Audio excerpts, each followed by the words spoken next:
Good afternoon. Welcome to our next session. We're going to be talking about how to engage with buyers in today's environment. And I'm excited to introduce Sai Kopala, the CMO of Sheer ID, and Lindsay Worster, the VP of Marketing from Vineyard Vines. Welcome. Thank you. Thank you so much for joining us. I'll turn it over to Sai to kick off the presentation. Thank you. Thanks, Kristen. Let me just share my screen here. So today's topic is how do we engage buyers in today's environment? And let me quickly go through. Before we have, I'm really excited to have Lindsay talk about Vineyard Vines' story in terms of their programs and the impact they're seeing. Before we jump into that, I would love to set some context here. Like many brands, e-commerce has been doing really well over the last few months. Having said that, there's still a struggle among brands to how do you get the consumer attention. They are, focused on more fundamental issues like, staying safe, keeping their jobs, and nowadays also homeschooling their kids. On top of that, what we are seeing is, there's been a disruption in the channel. Whether it is stores being closed or some of the retailers going out of business, we are seeing increasingly brands investing in more D2C.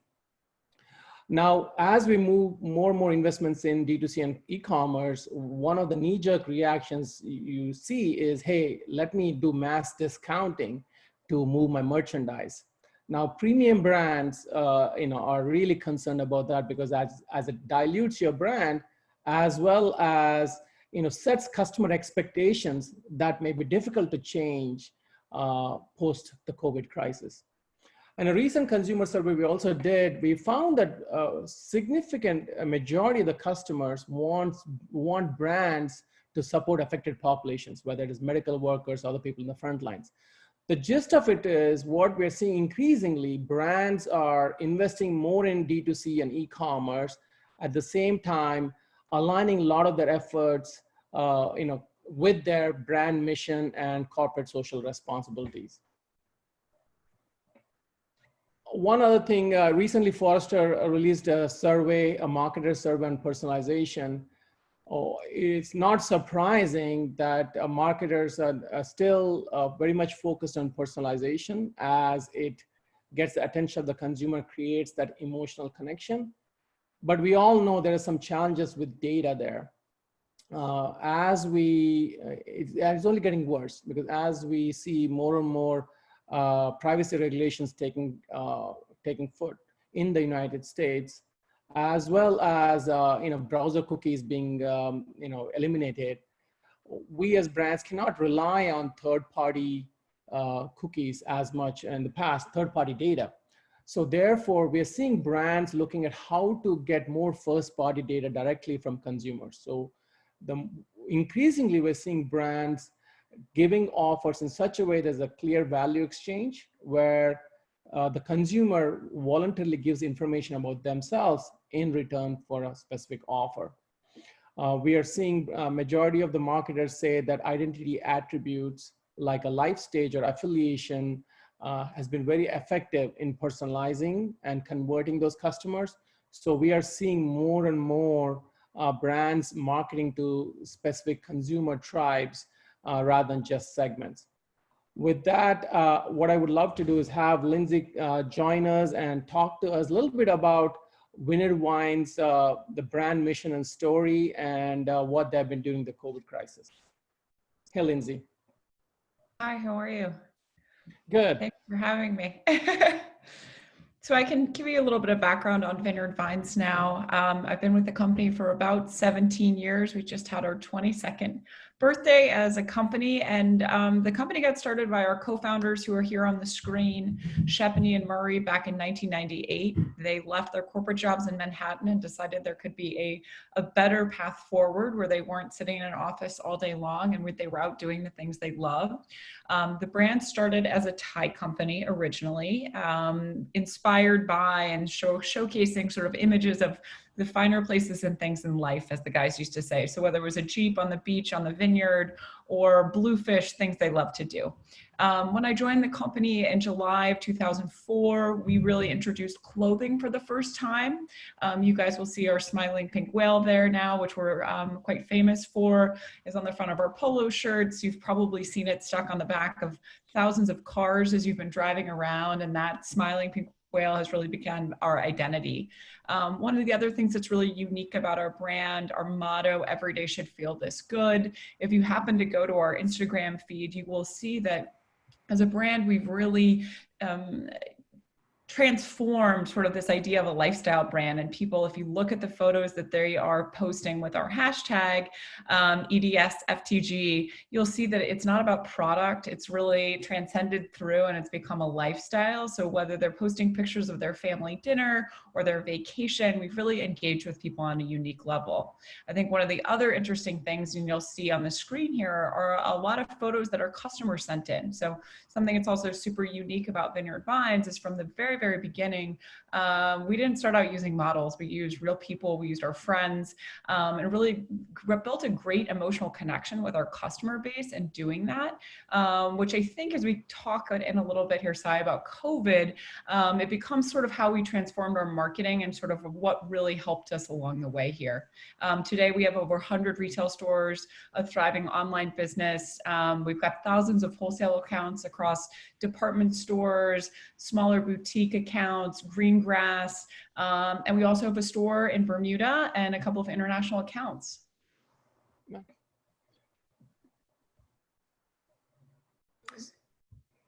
You want to take it away here? So you've been a very successful lifestyle brand with both stores, as you said, stores as well as online. Once COVID came along, tell us a little bit about what the journey was for your brand in terms of your efforts in reaching your customers. Sure. So, like really every other retail, globally, I think, but specifically here in the US, we closed all of our retail and outlet stores pretty immediately, as did our wholesale partners. And I think the focus really became on how do we engage with customers in a meaningful way. Admittedly, we didn't entirely throw out our marketing plan, but we really rescoped it to make sure that we were having the right conversation and marketing our product, knowing what was going on. So, where people wanted cozy clothing at home, or we started a campaign called Whale at Home. We understood that our customer was looking for entertainment and things to do at home during quarantine that they weren't finding. So everything from the Zoom background you see behind me to videos to coloring sheets for kids, we really wanted to make sure that we were a source for people to come for entertainment like we've always been, but in a really authentic way. And in terms of not only that, but you also went a step beyond what a lot of other brands have done. You have decided that, hey, we want to contribute to the front lines in this pandemic. So tell us a little bit more on how that came about and what the offer was and what results you've seen. Sure. So you're looking at a couple of examples on the screen here. So I think as our conversation started to evolve and we started to talk about how we could give back as a brand, one of the things we really wanted to do was to give back to the people that we felt like were on the front line. And we also had known from some research over time that the medical profession in particular happened to be a huge fan of the brand. Lots of nurses and doctors on our file. And so the first thing that we started out with was really a promo for all nurses, doctors, medical professionals. This is actually something we did recently, but we included military out at the beginning. And not only did we just do this promo where we gave 50% off in partnership with Sheer ID to do the verification, we also created coloring sheets. We gave product to different hospitals. We really tried to make a 360 campaign that was about giving back, but doing it in the right way and in a way that people were really excited about. We saw tremendous results here in a time when most retailers are seeing sort of a downtick in being able to spend and acquiring customers. We saw positive results. We saw that our unsubscribe rate was coming down. We saw our click-through on email rise. So again, we really saw an overall engagement with the brand that we were really excited about. Over on the right, you'll see we did a similar promotion in May, and then we followed it up most recently with back to school, but we wanted to celebrate all the teachers and the graduates that were struggling, and really find a way to really celebrate the fact that they'd gotten through the school year. So we did a similar promotion, and Stephanie did a really special Zoom party through a contest. Again, sort of a meet and greet, but really just understanding what time we were in and how to connect with that community one-on-one. So Lindsay, I didn't mention this to you before. Actually, one of the things I loved about your offer was somebody in our company, their husband is a firefighter. Yeah. And they ordered used this offer, and they got something home. Along with it, the packaging, and it came with a note, a really well-written note about thanking them for the service. She was so, it touched her so much. She posted that picture of that card on the company channel. So those are the small things. It go a long way in creating that word of mouth. No, absolutely. And we continue to do that. And I think it's so important. I think our whole brand and our mission has been about authenticity and kindness and giving back to our community in every way that we can. And I think that emotional connection we've built with our customer base has really been the cornerstone of our success.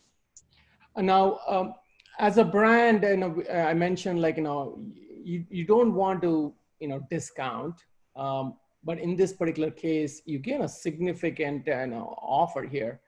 Were you concerned about that, or do you feel it has an impact in a negative way in terms of brand perception, or that was not an issue? That's a great question. And it was a long conversation we had before we launched, and going back and forth. This was a far more aggressive offer than we've ever done as a brand. And I think what we learned is really it was about the affinity and giving back to that community. And coming off of these sale events, we continue to see really great full price selling. So, I feel positive that, while it was a steep offer, it was really targeted at the right groups. And the rest of our customer base that wasn't qualifying was also just seeing that we were giving back, which again, helps build that brand affinity. You talked about how you had to essentially throw the old marketing book out and kind of repurpose your efforts once the crisis hits. What guidance can you give to other marketers as we keep in a constantly evolving world where, economy is opening up, but now they're closing back a little bit up because of the COVID situation getting worse. So given the situation we are in, what is your advice to marketers when it comes to these kind of, how do you approach customer acquisition and loyalty? Sure. So I think, in general, we just don't believe in the sort of set it and forget it. We're constantly tweaking our plan. We're looking at engagement. We're understanding what's working, what's not. We're constantly testing. And I think COVID really helped validate that was really the right path forward. We also look like every other retailer out there, we have larger scale marketing efforts we do. I think one of the things, particularly during COVID, that we saw success in was really kind of getting back to our roots and using grassroots marketing. So when we were doing these offers in partnership with you at Sheer ID, we had calling campaigns going on. We were reaching out to hospitals. We were reaching out to community groups. We were calling best customers and really, again, having that one-on-one conversation, which I think particularly right now, look, there's a lot of time and energy that goes into that, but it really paid off. We saw a huge, almost double in our direct traffic load to our site, which means, during a time like COVID, that wasn't coming out of digital marketing. That was just pure tried and true word of mouth. So I think we can't ever let that go. Sometimes it's harder to kind of let the grassroots stuff, you focus on the other big things. And I think we really validated that there's still a lot of value in that, and that that interpersonal communication and talking to someone one-on-one really pays off. Great. Talking about, the word of mouth that's been very effective for you guys. What other, channels have you seen work for you when you put out an offer like this? That what guidance can you give to other marketers? Sure. I mean, look, we've obviously seen a lot of success through our digital marketing channels, through search, through social. We've been doing from sort of not on a paid side, but the organic side. We've been doing a lot of social contests and engagement.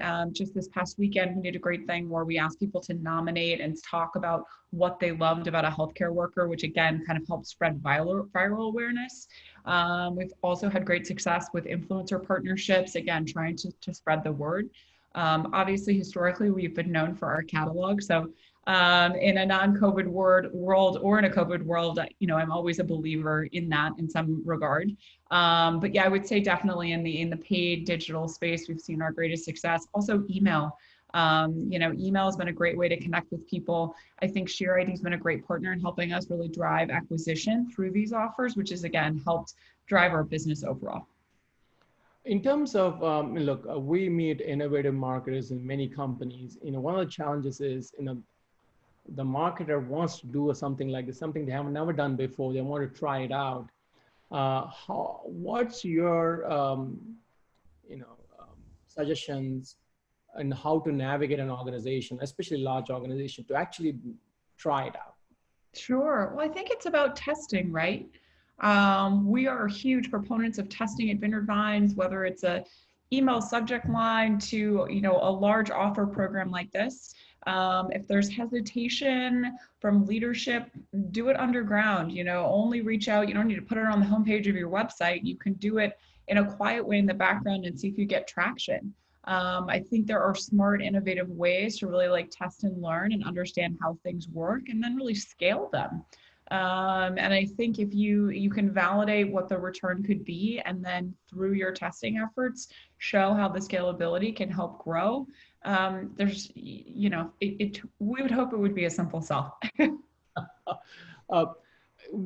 For you guys, once you had success, you had expanded the offer to other consumer tribes. Can you walk us through, as a brand, how do you decide what consumer tribes are most relevant to me?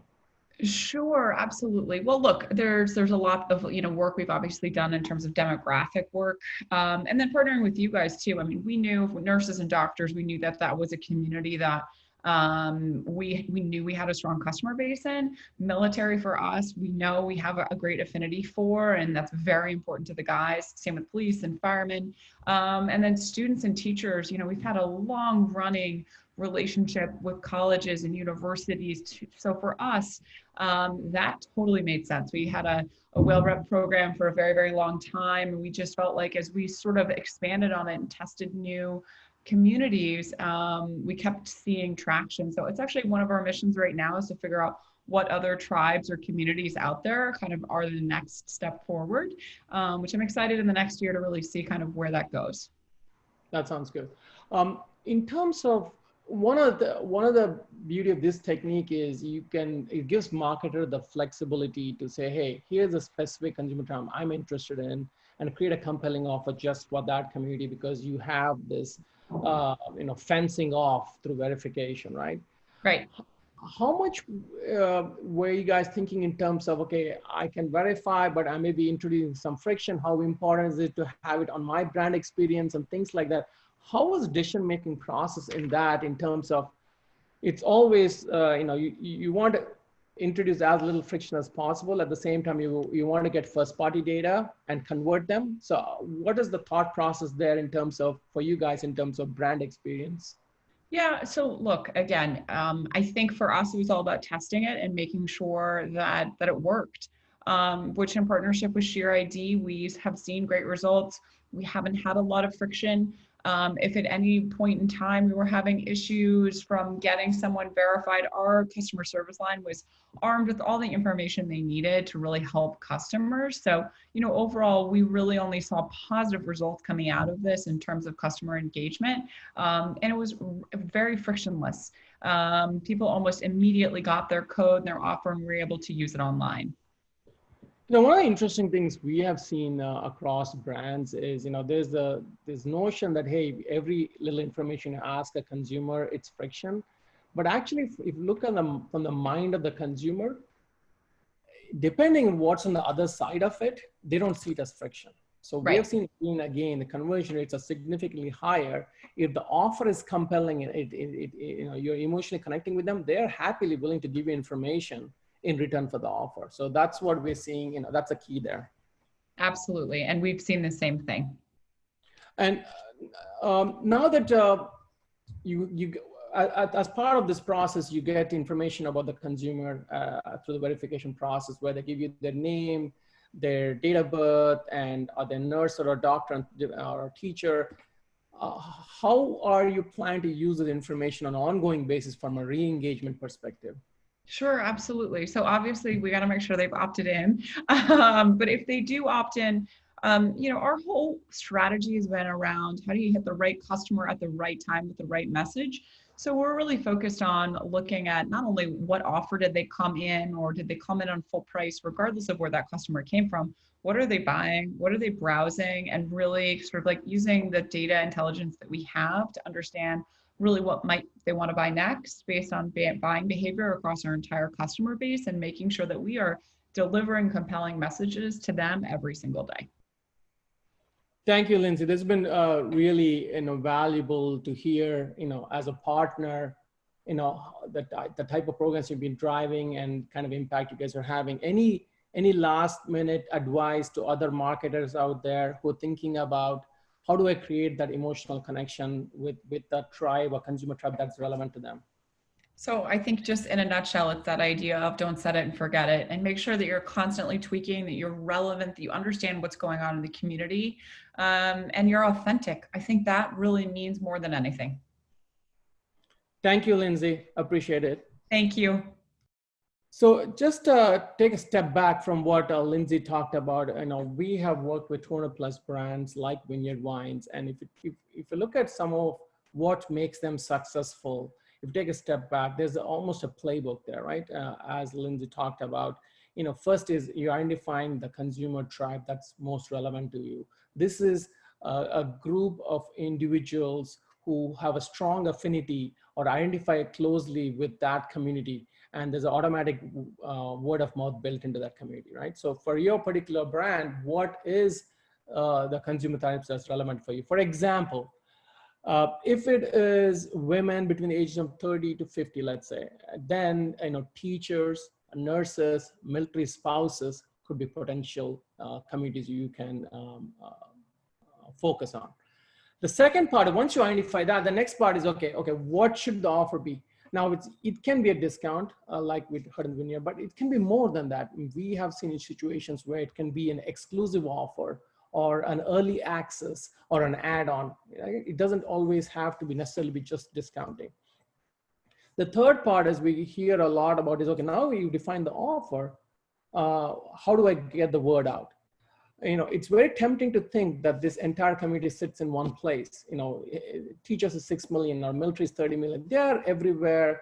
So what we found most effective for brands has been make the offer really compelling, use the messaging that resonates, and use all the channels you're using today. And for the most successful ones, we have seen actually organic channels like Lindsay was talking about, just organic search and your website and also emails work very well. Now, the beauty of this approach of identity marketing, where essentially a brand gives a exclusive gated offer to a specific community, is you fence it with some verification, right? That gives you, the marketer, the flexibility to give a really compelling offer to your target audience without worrying about cannibalizing the rest of your revenue.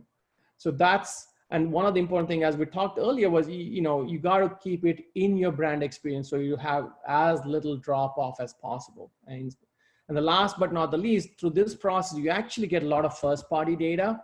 So even we have seen again with brands, even in cases where somebody would sign up and give information about themselves, they may not buy that day, but now you have valuable information about them to part of your nurture email campaigns, and they end up buying in the near future. And we have a case of customers where now they do specific emails from the CRM, specific emails just for campaigns, just for their teacher community, celebrating different events during the year. So that's one way how we're seeing again, brands are getting significant value through this kind of an approach. And we already talked about this. The reason this works is straightforward. The people who are members of these communities are motivated to share. So when you create a compelling offer just for that community, we have seen significant amount of sharing. Let me give you a simple example. Target did a back to school offer just for teachers. Now teachers spend close to $400 to $500 of their own money for school supplies. So around back to school, they launched a offer just for teachers, 15% off. It got picked up by USA Today. And then we had so many cases of teachers telling us that they saw that offer printed and posted in their school or their online channels. So it's a great way to create word of mouth if the offer is compelling and emotionally connects with them.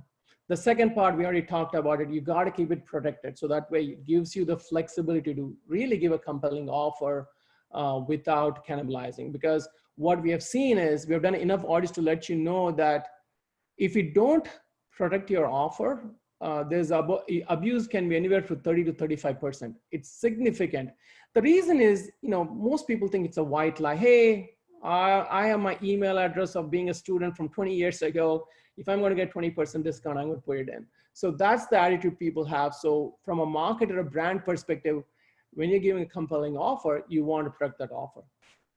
Last but not the least, this process is a clear exchange of value between the consumer and the brand. The consumer is raising their hand and saying, hey, here's information about myself in exchange for that offer. This is valuable first-party data that you want to tie into your CRM or loyalty program for an ongoing engagement. At the core of it is these campaigns appeal to the consumer's identity and emotions, and that's the reason they work.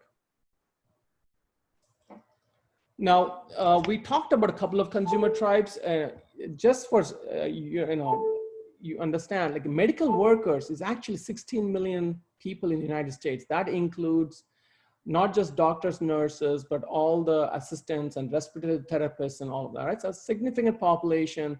The average income is in the high $80,000 per year. Of course, doctors make a lot more than that. So there's a sizable purchasing power in that community. Same thing with teachers, 6 million teachers in the United States. Military that's 37 million people if you include veterans, retirees, and active duty, as well as their families. It's over $1 trillion in purchasing power. So depending on your brand and your target audience, you determine what is the type of consumer tribes you want to pursue. And last but not the least, hey, we've been very fortunate over the last 8 years to work with a variety of leading brands on identity marketing campaigns, and partnering with some of these brands, we have garnered some best practices and benchmarking, which we can consult with you if you're interested in this. And last but not the least, given the current crisis we are going through, we are doing our part by giving some of our services for free to brands that are interested in reaching some of these frontline workers. With that, information is there. You can reach out to me, or you can reach out to the link there, sherry.com/heroes. Once again, I want to thank Lindsay Worcester from Vineyard Wines for giving insight into what they've been running, and I wish them all the best. Thank you so much. It was a pleasure. Thank you. Thank you so much, Sai and Lindsay, for a great presentation. And we're going to stay tuned for our next fireside chat, which is with Sarah Shadonix, the founder and CEO of Scout and Stellar. So stay tuned for that. And thanks again to you both. Thank you. Thanks. Bye.